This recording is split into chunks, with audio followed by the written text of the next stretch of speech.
Imagina descobrir que existe um Superman comunista que dominou o mundo inteiro, ou ver o Batman cometendo erros de novato e quase morrendo na primeira semana. Fala tu campeão, Pedrão na área, sejam muito bem-vindos a mais um vídeo. Hoje vamos resolver um problema que muita gente tem, a vontade de ler quadrinhos, mas a confusão total de não saber por onde começar. São décadas de história, centenas de personagens e uma cronologia que pode parecer um bicho de 7 cabeças. Mas e se eu te dissesse que é muito mais fácil do que parece? Hoje eu vou te dar um mapa da mina completa. 5 HQs, tanto da Marvel quanto da DC, que são perfeitas para iniciante. Histórias incríveis, fechadas em si mesmas, e que vão te dar uma base excelente para explorar esse universo. Se essa ideia te agrada, já esmaga o like aqui embaixo, porque isso me ajuda a entender que você escuta esse tipo de conteúdo e me incentiva a trazer mais guias como este, beleza? Então sem mais enrolação, bora mergulhar fundo nessas obras-primas.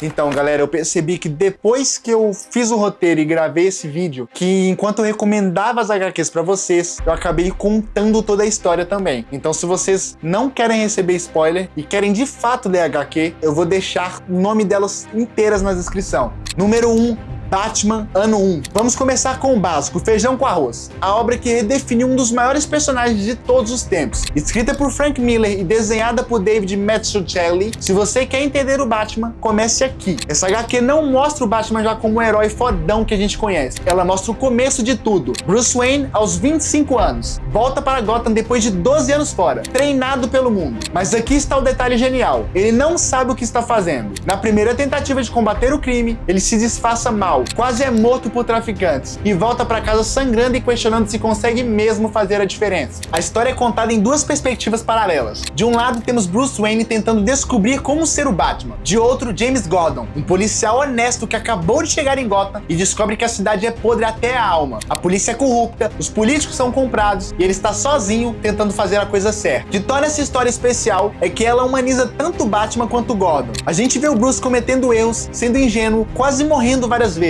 Numa cena marcante, ele invade um prédio cheio de traficantes, mas não calculou a saída. Ele fica encurralado, leva tiro e só escapa porque improvisa uma bomba com morcegos. É desesperador e realista. Enquanto isso, Gordon está lidando com a corrupção da própria polícia. Ele descobre que seu parceiro está envolvido com a máfia, que o comissário é comprado e que ele pode ser o próximo a morrer se não se calar. Tem uma cena onde ele é espancado por policiais corruptos e deixado para morrer. É pesado, é real, é Gotham como ela realmente seria. O clímax acontece quando o esquizofrênico faz crianças de refém e o oficial Brandon, um psicopata violento, assume o comando da operação. Gordon percebe que Brandon vai matar as crianças acidentalmente. E é aí que o Batman aparece. Não como super-herói, mas como alguém que pode fazer o que o Gordon não pode, quebrar as regras para salvar vidas inocentes. A arte do Mazzucchelli é suja, urbana, quase cinematográfica. Cada página respira Gotham. E o roteiro do Miller é enxuto, direto, sem uma palavra desperdiçada. É a prova de que uma boa história de super-herói não precisa de superpoderes, só de um bom roteiro e personagens reais. No final, você não vai sair achando que o Batman é invencível, você vai sair entendendo por que ele é necessário. Número 2, Marvels, de Marvel Comics. Agora vamos para a Marvel, mas com uma perspectiva totalmente diferente. Se a gente visse o surgimento dos super-heróis, não pelos olhos deles, mas pelos nossos, pelos olhos de uma pessoa comum. Essa é a premissa genial de Marvels. Com o roteiro de Kurt Busiek e a arte espetacular pintada de Alex Ross, a história acompanha Phil Sheldon, um fotógrafo de jornal de Nova York,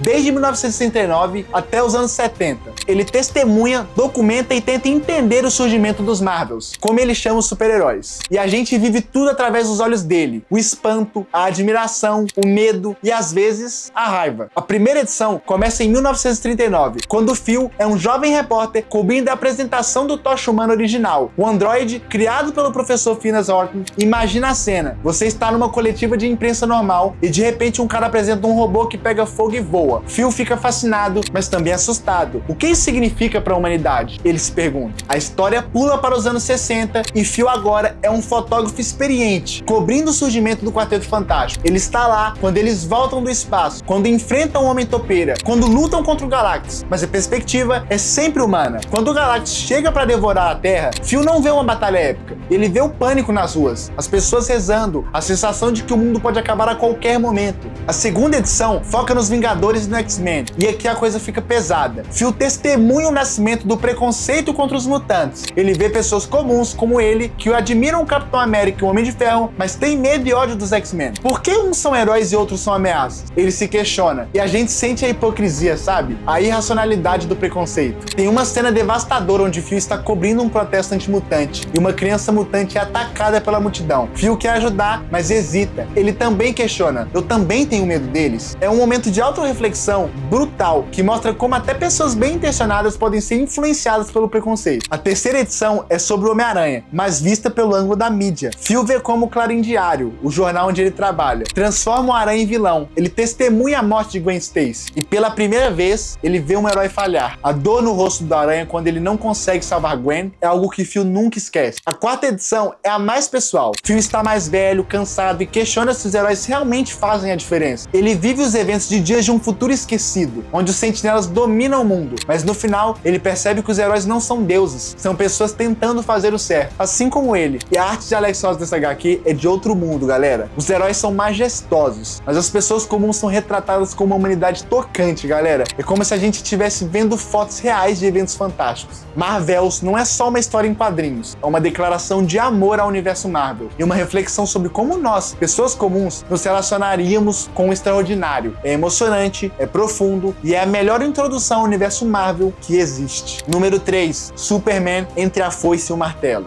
Ah, mas eu não quero me preocupar com cronologia, com o que veio antes e depois. Então essa HQ é pra você. Superman entre a foice e o martelo, escrita por Mark Millar, é o que a gente chama de Elseworld, ou Túnel do Tempo, aqui no Brasil. São histórias que se passam fora da continuidade principal, explorando um e se, o famoso what if. E o e se aqui é genial. E se a nave do Superman, em vez de cair no Kansas, nos Estados Unidos, tivesse caído na União Soviética? A premissa simples gera uma das melhores histórias de super-heróis já escritas, na minha opinião. A história começa em 1938 na Ucrânia. A nave do bebê Kauai cai numa fazenda coletiva soviética e ele é criado como Losef Vissarionovich Stalin. Não, brincadeira. Ele é criado por camponeses soviéticos e cresce acreditando nos ideais comunistas: igualdade, justiça social e o bem comum acima do individual. Quando Stalin morre, em 1953, o Superman soviético assume o controle da União Soviética. Mas aqui está o detalhe brilhante. Ele não é um vilão. Ele genuinamente acredita que está fazendo certo. Sob seu comando, a União Soviética se torna uma utopia. Não há crime, não há pobreza, não há guerra, mas também não há liberdade. Do outro lado, temos os Estados Unidos em pânico. Lex Luthor é recrutado pelo governo americano para criar uma resposta ao Superman soviético. E ele cria várias clones do Superman que falham, um Batman anarquista que usa táticas de guerrilha e até mesmo uma versão americana da Mulher Maravilha. O Batman dessa realidade é Joseph Vissarionovich.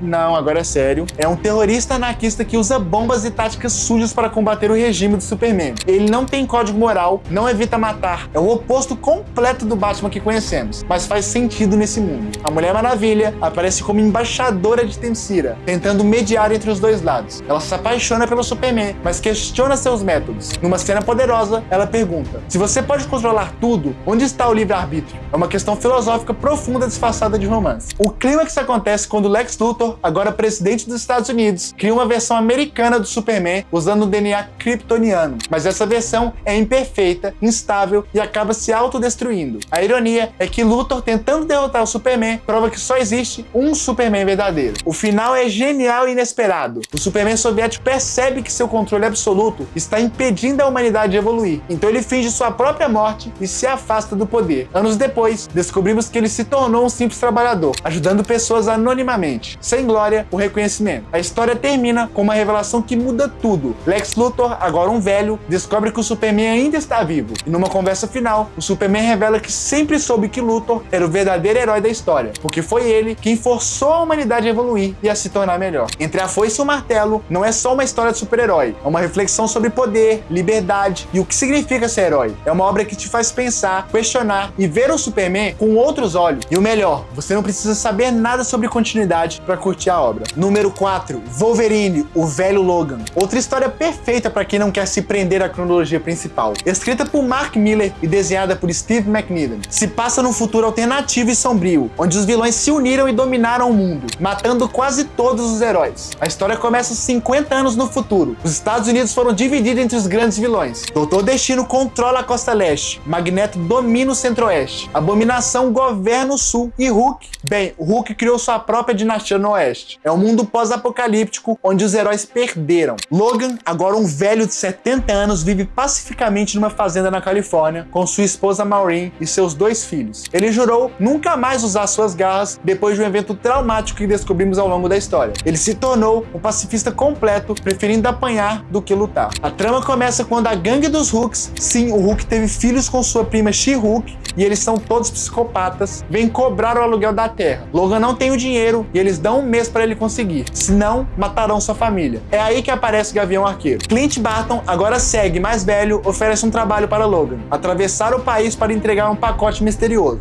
O pagamento é exatamente o que o Logan precisa para salvar sua família. Relutante, Logan aceita e os dois partem numa jornada que é parte Mad Max, parte road movie e parte western. A viagem é um tour pelo que sobrou da América. Eles passam pelo território do Doutor Destino, onde Nova York se tornou uma cidade medieval. Visitam o território de Magneto, onde mutantes são a classe dominante e humanos são escravos. Cada região é um pesadelo diferente. Durante a jornada, descobrimos o que aconteceu com Logan. Num flashback devastador, vemos que os vilões atacaram a Mansão X. Logan lutou desesperadamente para defender as crianças, matando dezenas de inimigos. Mas quando a fumaça baixou, ele descobriu que havia matado os próprios X-Men. Tudo foi uma ilusão criada pelo mistério. O trauma foi tão grande que Logan nunca mais conseguiu usar suas garras. O Gavião Arqueiro tem seus próprios demônios. Ele perdeu a visão numa batalha final contra os vilões e desde então vive com culpa por ter sobrevivido quando tantos heróis morreram. A amizade entre os dois veteranos é tocante e é bem real. Quando chegam ao destino, descobre que o pacote são drogas super soldado e que o Gavião Arqueiro estava trabalhando para os vilões o tempo todo. Mas numa reviravolta, Clint se sacrifica para salvar Logan, admitindo que queria fazer uma última coisa certa antes de morrer. Logan volta para casa, mas é tarde demais. A gangue dos Hulks matou sua família. É aí que o Wolverine desperta.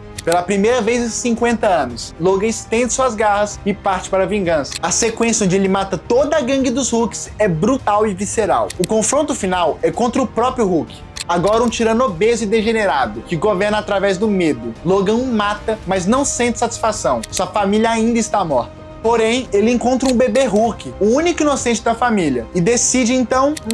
Não, brincadeira, ele decide criar eles mesmos. A história termina com Logan partindo com o bebê, decidindo a reconstruir o mundo, não como Wolverine, mas como Logan, o homem que escolhe fazer o certo. O velho Logan é uma história sobre redenção, sobre como nunca é tarde para fazer a coisa certa e sobre o preço da violência. É sombria, é brutal, mas também é profundamente humana, e você não precisa saber quase nada do universo Marvel para se emocionar com ela. Número 5. Crise de identidade, DC Comics. Para fechar, uma história que é um pouco mais densa, mas que eu acho fundamental para quem quer entender a dinâmica da Liga da Justiça. Crise de identidade, escrita por Brad Meltzer, não é sobre uma ameaça cósmica ou um vilão super poderoso. É um mistério de assassinato que expõe os segredos mais sombrios dos heróis. A história começa com o assassinato brutal de Sue Dibney, esposa do Homem Elástico Ralph Dibney. Sue não é uma heroína, é só uma pessoa normal casada com um herói. Ela é encontrada morta em sua casa, queimada de dentro para fora. É um crime horrível que abala toda a comunidade de heróis. A investigação é liderada pelo próprio Homem Elástico, que está destruído pela perda. Ele é um detetive brilhante, mas agora está investigando o assassinato da própria esposa. A dor dele é palpável em cada página. Ele questiona se Sue morreu por causa dele, se ser herói colocou a pessoa que mais amava em perigo. A Liga da Justiça se une para encontrar o assassino. Superman usa sua supervisão, Batman analisa a cena do crime, Flash vasculha a cidade em segundos, mas o assassino parece ter conhecimento íntimo dos heróis, sabendo exatamente como evitar suas habilidades. Conforme a investigação avança, descobrimos que Sue não foi a primeira. Outros familiares de heróis foram atacados ao longo dos anos. A esposa do Átomo foi estrupada